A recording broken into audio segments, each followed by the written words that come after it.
Here we have a replica of a Ferrero Rocher chocolate and hazelnut candy. It is in a display case because it is actually a ring box. If we remove the top of the display case here, we can actually see the candy. It has the cup as well as the gold foil. It is a replica even down to the Ferrero Rocher label that is here on the candy. We can remove the candy from the cup here that we see. The wrapping actually does come off the foil. It does come off just like the real candy would.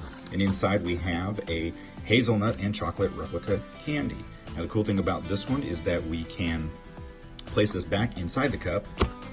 And once we do that and remove it, we have the ring which is hidden inside of it. This is all done with magnets. We can replace it, pull it off, again, place it back, and the ring is recovered.